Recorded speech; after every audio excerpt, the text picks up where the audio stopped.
Welcome to the Ghost Show online, my fiends, booze, and ghouls. Your hosts, Seika Groves, Rachel Benter, and Ian Russell will discuss all things paranormal. Prepare to be afraid.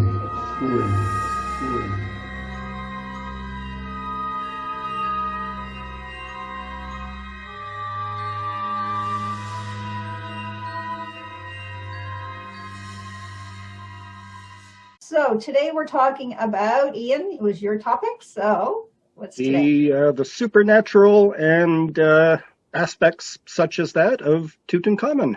Of King Tut and his tomb and the finding of his tomb, which is actually a really cool story, and it got really, really blown out of proportion over the years, but it's still pretty cool. And of course, as we know, multiple movies have been loosely based on the idea of Tut's tomb. I mean, even to go to the extent of the movies The Mummy with Brendan Fraser and Rachel Weisz. Right.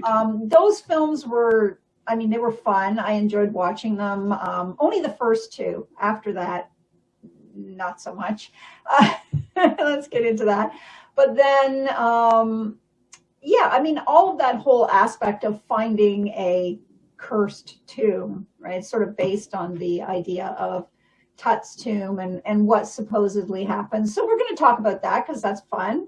And then because I'm an archaeologist and I had spent a bunch of years as a gallery interpreter when I was in high school, but also when I was in university at the Royal Ontario Museum in the Egyptology department.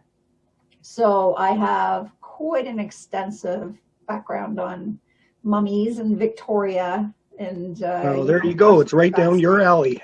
That's it. So we're right down my alley today. So let's get started, Ian. I mean, we picked this, well, you picked this topic because you've got a kind of interesting connection to it. So why don't we kind of lead with that, and then we'll just go from there, wherever it takes us, maybe to Egypt. All right. Well, anybody who has studied any kind of history at all, or has not lived under a flat rock, or does not live in a pineapple under the sea, you will be aware most likely that archaeologist Howard Carter discovered Tutankhamen's tomb intact in Egypt's Valley of the Kings in 1922. Right. And the work he was doing was funded by Lord Carnarvon, and this is where my connection comes in. Cool. Is because I have a distant relative that is connected to the Carnarvon estate in England. Oh, okay. And so this story has been told to me down through the generations. Nice. So is it like broken telephone? What's that? Is it like broken telephone? And as I say, this has gone through generations, and so I'm probably the only one in my family. There's a true story. We're just not sure exactly. Yeah, who knows? As I say, it's like the Inuit stories. It's just been told down over and over through the generations. So anyways, my distant relative was the gardener at Lord Carnarvon's British estate. Okay. And the story goes is that when they discovered the tomb, opened it up, excavated it, Carnarvon, when he returned to England, he brought with him some dehydrated beans that he had taken from the food cache in the tomb's antechamber. My distant relative Gardner took those beans, rehydrated them, planted them, and guess what? They grew. Ooh. Into a mummy? So the curse goes, at least as far as my family is concerned, that by taking these beans, planting them, and having them grow, my family has now been put into the timeline of the curse. Okay. And so, of course, I personally do not believe in the curse whatsoever. But we joke about it, or we did, as I say. I'm probably the only one who even knows this story anymore, because everybody else is dead. Right. Well, Not there from you the go. curse, Hey, not from the curse, but like, do we you know that for sure? that's true.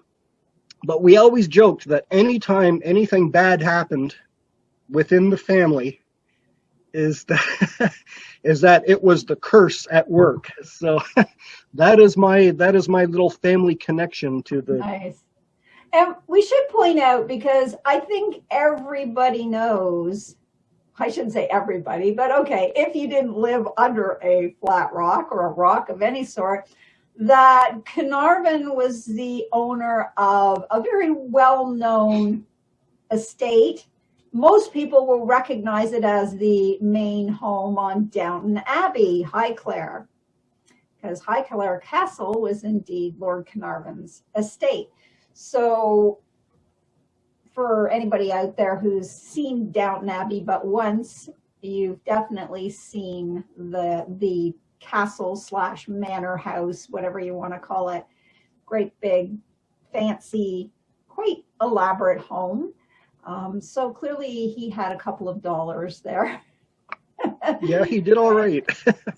And, just to kind of get into the story, because it's really interesting. It wasn't Lord Carnarvon himself who discovered Tut. And, I've heard so many variations of this story over the years and people talking about it. And, we sort of should set the record straight on that. He funded the dig. He was the financer, that's right. And he was on the site, of course, but he was not an archaeologist, and he wasn't physically involved in the actual unearthing of this tomb. His money went into it.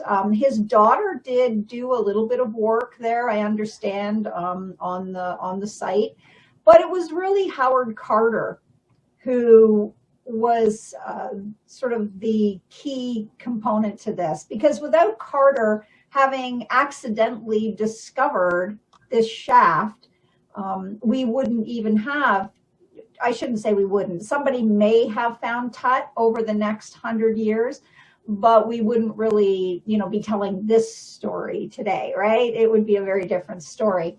So at the time too, I want to point out, because if you've watched any movies, any mini series, anything depicting this excavation of Tut's tomb, they always, sort of purvey Howard as a man who looks to be in his 30s or maybe even early 40s. But he was only 17 when he discovered this tomb. That was it, 17. He was a teenager. Was he that young, really? Yes, he was 17. I didn't know that. And he was working. His father got him a job as an archaeologist. This was before you had to spend, 3 minimum to 5 to 7 years in school for archaeology. But I always feel with archaeology anyways, learning on the job has way more impact on what you do than sitting in a classroom being shown a bunch of diagrams and layers of soil and learning all of that stuff. I mean, I went through all that stuff, right? The history side of it, all of those things. But being on an actual dig is really different from being in the classroom. So here you have this 17-year-old kid. And I mean, in 1922, someone who's 17 then, it's a lot different than 17 today, right? I mean, by the age of 14, my grandmother had already had pretty much what's equivalent to a grade 12 education today. She left school. She could read, she could write, she had beautiful penmanship. She was really good at her maths.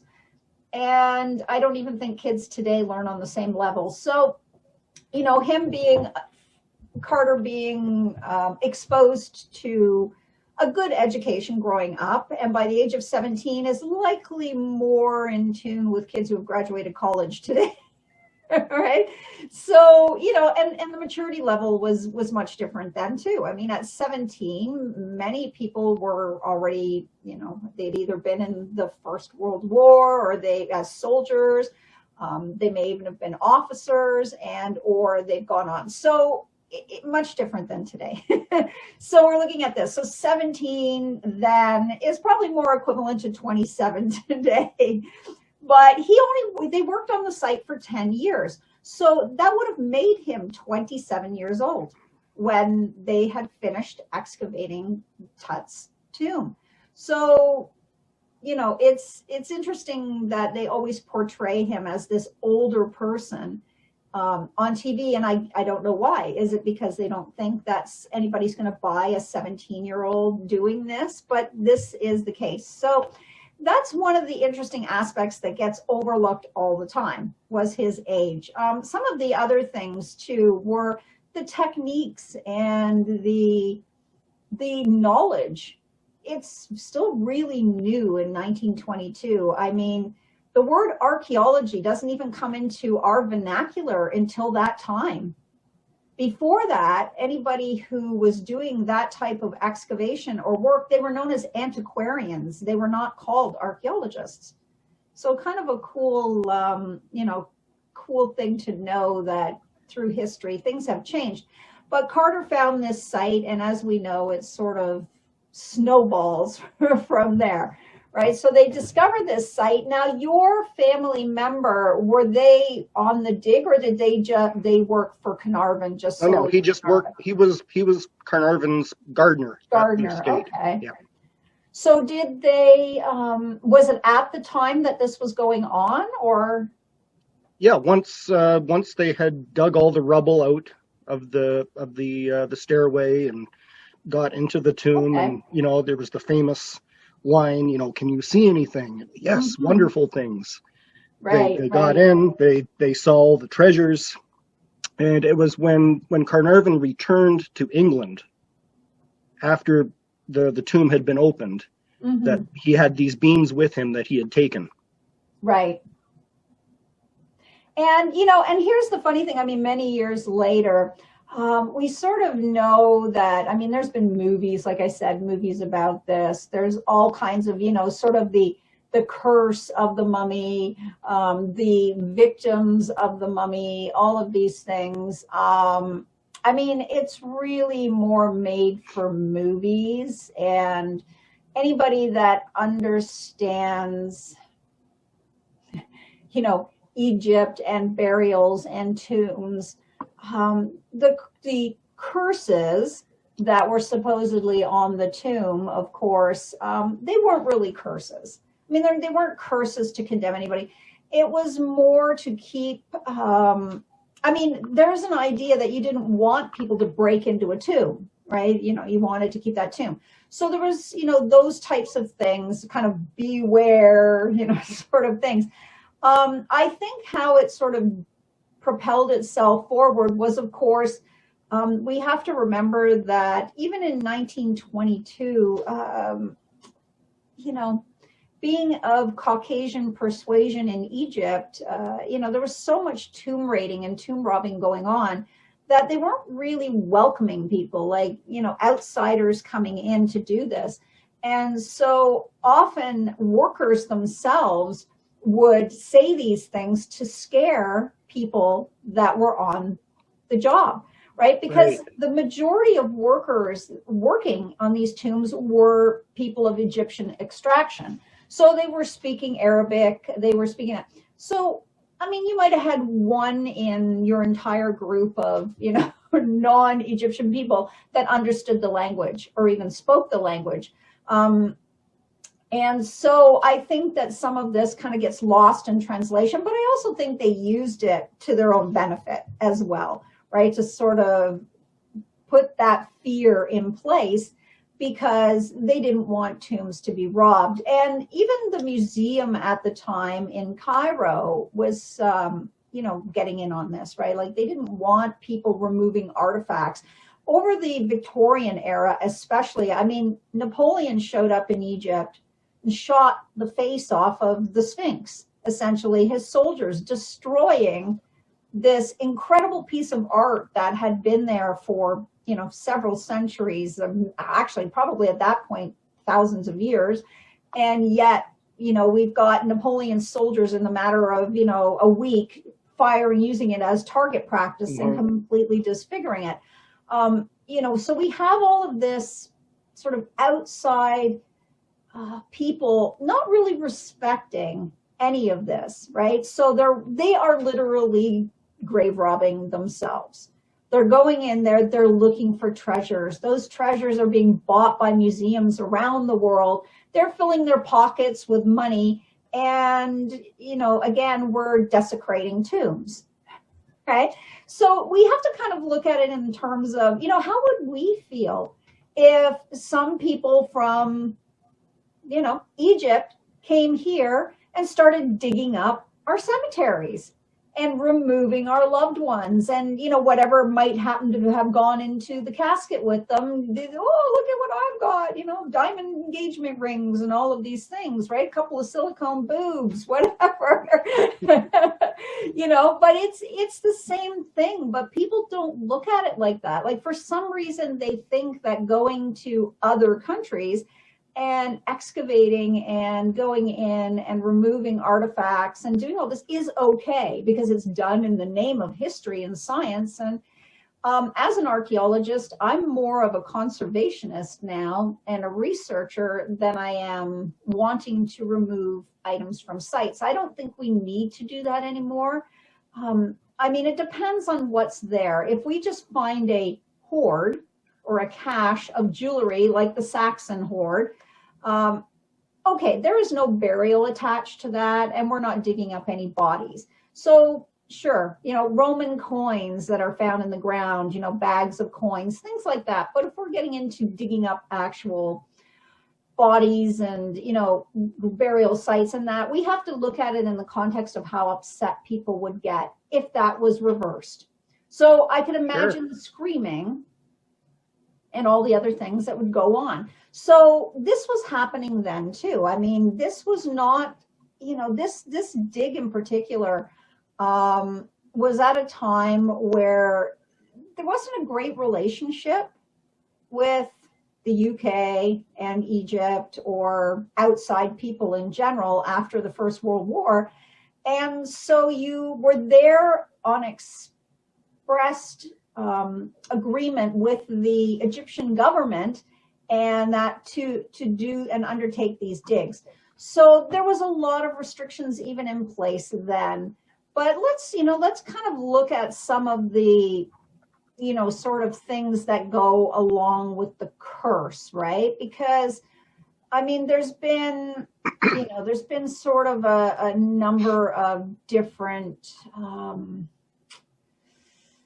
just the main people involved with the excavation. Yeah, exactly. Carter passed away. Carnarvon passed away. Several others involved with the actual dig passed away. And so here you've got this curse coming forward. And there was even a rumor that inside the tomb there was hieroglyphs stating that anyone who dared desecrate the tomb would fall to the curse of the pharaoh. And I even read that Arthur Conan Doyle wrote some kind of article about the dig, which just fueled the curse.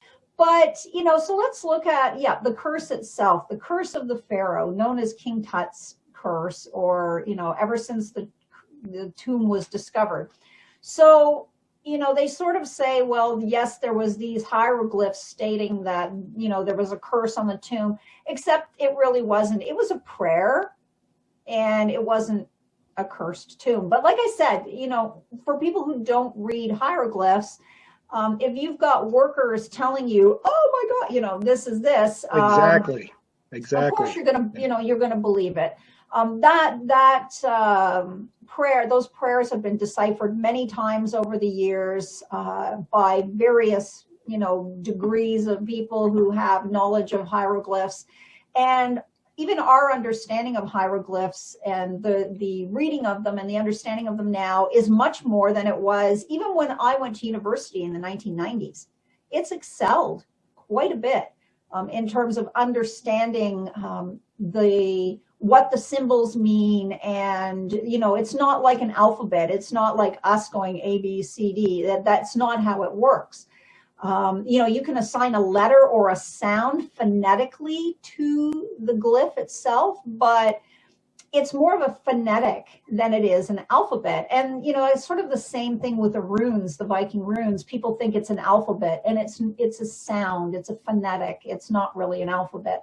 So the same thing here. So we're looking at, you know, how many dozens of people were actually connected to this dig, right? I mean, there was dozens of them that were there even when Tutankhamun's tomb was opened up. And I mean, some people in that group may have had unexpected deaths, like Carnarvon himself.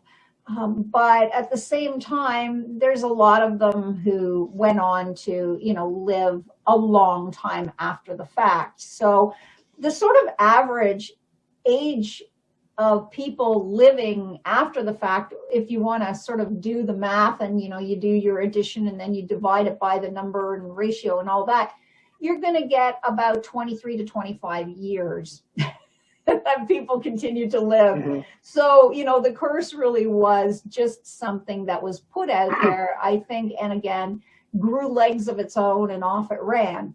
Yep. Right. So, it's kind of interesting in that respect. But yeah, I mean, and Carter himself, as we know, he lived to age 64.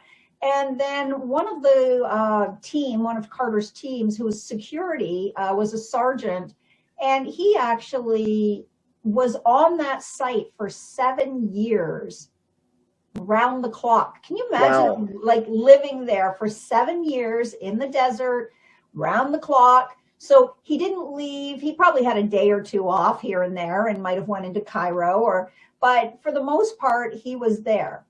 And he was I guess if you want to, let's just use it for a catch-all phrase, European. He was the person closest to Tutankhamun's remains at all times. So he lived, actually, he didn't even die until 1982.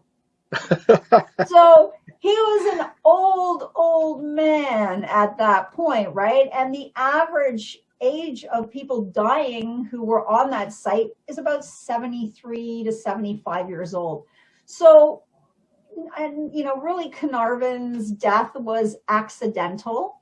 And it's, you know, I mean, it does make a great story, right? But so let's look at where the curse came from, because this is something that people never talk about. They never really talk about it, right? But when the tomb was opened in 1922, it was a huge event. It really was. It was one of the first ever intact tombs to be discovered, because all the other ones had been raided and pillaged and everything had been stolen and mummies had been broken up and everything had been smashed.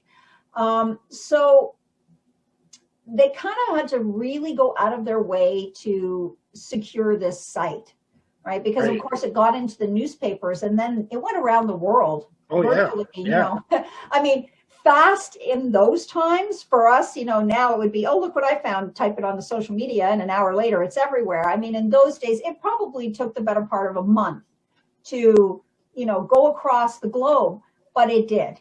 And so it was a huge story. And now you've got all these reporters who want to come to this site, right? They want to fly in, they want to take a steamer in, they want to, you know, whatever it is, however they can get there, they want to get there. And they didn't want this. They didn't want all of these people there. So this is where this curse story really sprouted from. It made a good story that would keep people away, because let's face it, I think most people have some superstitious, you know, feeling within them that maybe they don't want to mess around with the fact that this tomb could possibly be cursed. So it does make for a good story, right? Yeah. It does keep people away. And that's something that was paramount for them at that time in order for them to have, you know, success and to be able to go sort of move forward without the constant barrage of paparazzi and reporters and things. So they really opened the tomb. There were no, effects on anybody as far as, the people who worked on the site other than Carnarvon. But again, the sort of idea of the supernatural taking over and, the curse of the mummy and all of these things scares people.